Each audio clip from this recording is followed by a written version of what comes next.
It was a drumbeat, a deafening drumbeat in the wake of 9/11 as President Bush, Vice President Cheney, and other top officials warned that Iraq had amassed a stockpile of illegal weapons and began building a case for war. And the media all too often acted as an echo chamber.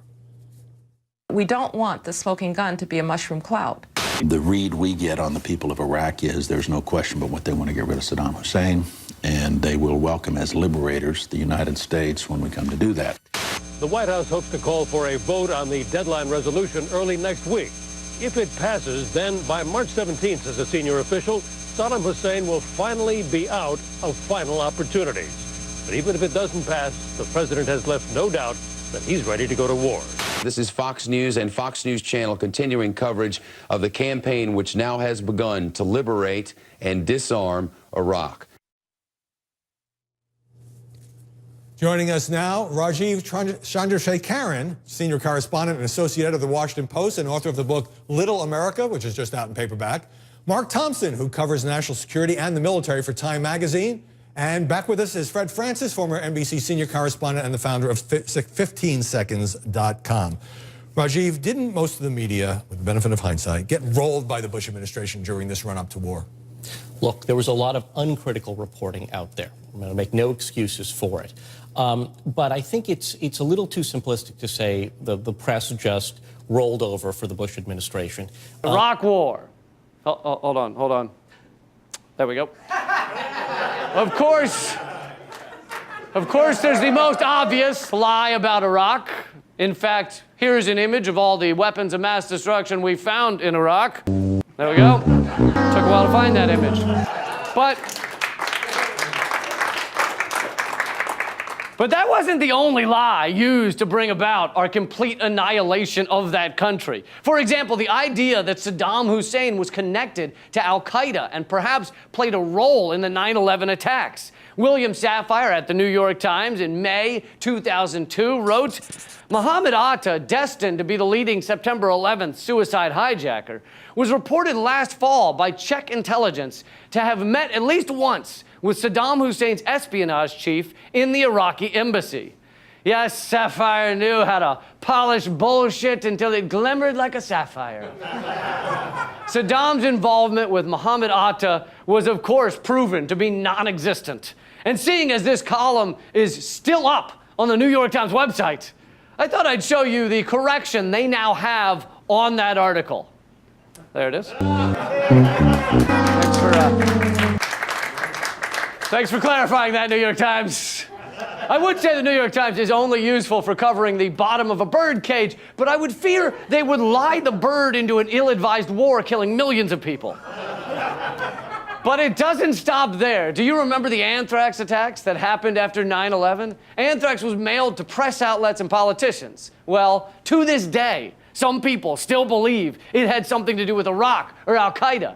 They believe that because of professional embarrassments like Brian Ross at ABC News, who wrote, the anthrax in the tainted letter sent to Senate Majority Leader Tom Daschle was laced with bentonite. And bentonite is a trademark of Iraqi leader Saddam Hussein's biological weapons program.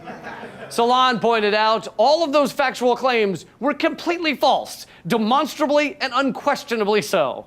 Yet neither ABC nor Ross have ever retracted, corrected, clarified, or explained these fraudulent reports. And after reporting such ridiculous lies, Brian Ross was, of course, promoted. He remained at ABC News until last year when he was quietly let go for reporting that fired National Security Advisor Michael Flynn was ready to testify that Trump told him to contact the Russians during the campaign. That story, just like rumors of Brian Ross's journalistic integrity, was proven to be false. But despite all these false stories, we don't have a smoking gun showing the Bush administration created these lies to get us into Iraq. Oh, wait. Turns out the paper shredder in the Bush Oval Office was on strike for higher minimum wage in 2002. And that's why we have a memo which was written by Bush's Defense Secretary Donald Rumsfeld a year before the start of the Iraq War. His memo about war with Iraq stated, House start. U.S. discovers Saddam connection to September 11th. Or maybe connection to anthrax attacks. Or maybe a dispute over WMD inspections.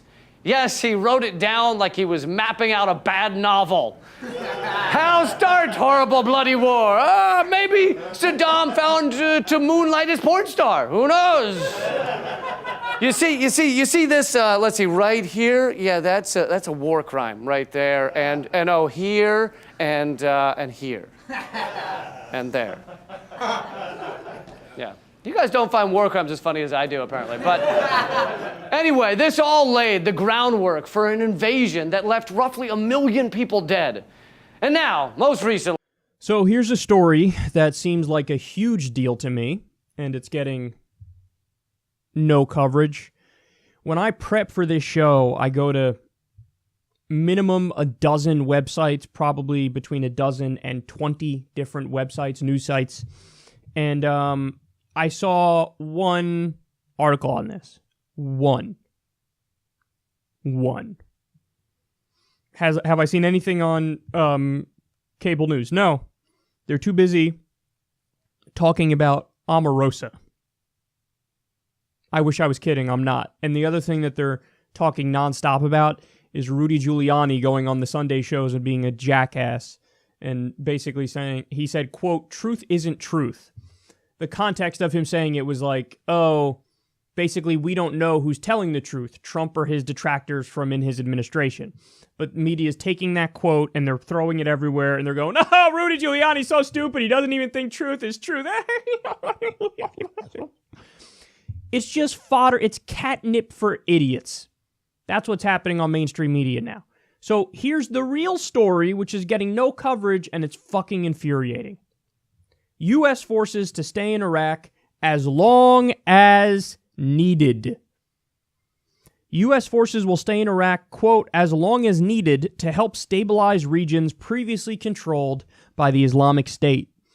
A spokesman for the U.S.-led international coalition fighting the militants said on Sunday. We'll keep troops there as long as we think they're needed. The main reason after ISIS is defeated militarily is the stabilization efforts, and we still need to be there for that. So that's one of the reasons we'll maintain a presence, Colonel Sean Ryan told a news conference in Abu Dhabi. Most recently, number one, the bombing of Syria. As the corporate media will tell us, President Assad gassed his own people, thereby guaranteeing more American involvement, and he did it just days after Trump had told the Pentagon to begin withdrawing troops. The LA Times is reporting on a story coming out of Syria that will honestly make you want to bang your head against the wall. So apparently, Syrian rebels backed by the Pentagon are currently fighting with Syrian rebels backed by the CIA. I reserve the face palmiest of face palms for that. Of course Assad would do that. It makes perfect sense. It's kind of like how when I'm about to win a fist fight, I often slug myself in the balls over and over and over again. You know, just to kind of keep it exciting. Anyway, on previous episodes, I've explained how we know the supposed chemical attacks didn't happen, as have famed journalists Seymour Hersh and John Pilger. But there's a new update. Just last week, a BBC producer came forward and said the Syria Duma chemical attack footage was staged. His tweet said after 6 months of investigations, he can prove that no fatalities occurred in the hospital and that it was staged. Yet the American media, with little to no evidence, ran around saying there was a chemical attack, those poor people, and they don't have toothpaste either. We must bomb them to help them, to help them.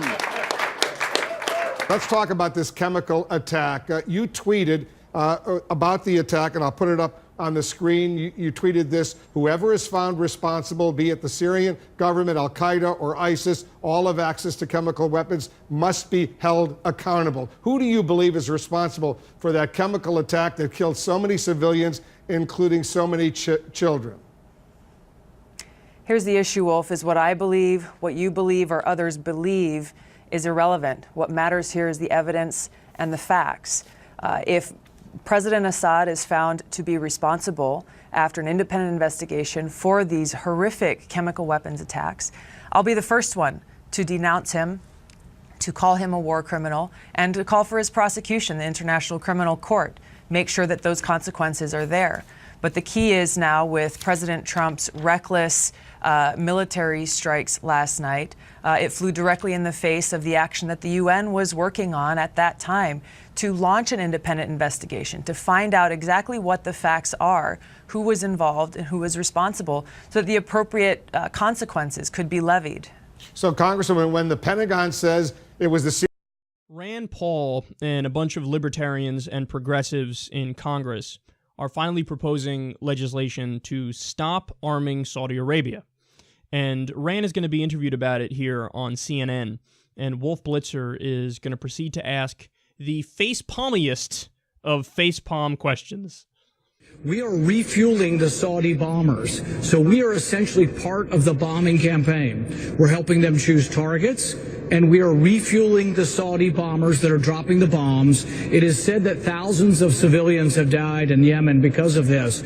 Yes, we need to have a debate over this, and I don't know what the president will do, but he ought to come to Congress and ask for permission. We've given him no authority to get involved in the civil war in Yemen, and we have to ask the bigger question, is this making it better or worse? Are there more refugees or less refugees? Is there more chaos or less chaos with Saudi Arabia bombing into Yemen? So yeah, it's a debate we ought to have, and no president should unilaterally have this authority without the approval of Congress. So for you, this is a moral issue, because you know there's a lot of jobs at stake. Certainly, if a lot of these defense contractors stop selling warplanes, other sophisticated equipment to Saudi Arabia, there's going to be a significant loss of jobs and revenue here in the United States. That's secondary from your standpoint. As a result of these wars, which does not serve the people in these countries, nor does it serve our interests and our security. Congresswoman, first, thank you for your service, which is something I say to everyone who has served that comes on the show, and I think it's important. That being said, my understanding is you know how I feel about your stance on foreign policy, and when I hear the name Tulsi Gabbard, I think of an Assad apologist. I think of someone who comes back to the United States and is spouting propaganda from Syria. You have said that the Syrian President Assad is not the enemy of the United States, yet he's used chemical weapons against his own people 300 times. That was a red line with President Obama. That is not our enemy. 13 million Syrians have been displaced. So when you say regime change is hurtful for the country, but gassing children isn't more hurtful, it's hard for me to understand where you come from a humanitarian standpoint if you were to become president. Well, you're putting words in my mouth that I've never said. You did not say that Syrian President Assad is not the enemy of the United States. Say it now, clarify. The issue here is, how can we help alleviate the suffering of people? Just really one moment. Is he an enemy? Shut the fuck of the United States? An enemy of the United States is someone who threatens our safety and our security. There is no disputing the fact that Bashar al-Assad in Syria is a brutal dictator. There is no disputing the fact that he has used chemical weapons and other weapons against his people. There are other terrorist groups in Syria who have used similar chemical weapons and other weapons of terror against the people of Syria. This is an unfortunate thing that wrenches at every one of our hearts. This is not something I'm disputing, nor am I apologizing or defending these actions. My point is that the reality we are facing here is that since the United States started waging a covert regime change war in Syria, starting in 2011, the lives of the Syrian people have not been improved. Their well-being has not gotten to a better place. Their suffering has not decreased. It has increased, in addition to the fact that Al-Qaeda is stronger in Syria today than ever before. So not only are we dealing with the fact that this regime change war we've been waging in Syria has not helped the Syrian people, it has made their lives worse off. It has also undermined our national security, leaving us in a place where Al-Qaeda is a stronger threat there than they ever have been before. And Iran has greater influence See these in Syria. beautiful pictures at night from the decks of these two U.S. Navy vessels in the eastern Mediterranean. I am tempted to quote the great Leonard Cohen, I'm guided by the beauty of our weapons. And they are beautiful pictures of fearsome armaments making what is for them a brief flight over to this airfield. What did they hit? What are you convinced? Okay, so let's play that again and break it down for this soulless cheerleader of war, this corporate tool who is a menace to peace-loving people everywhere.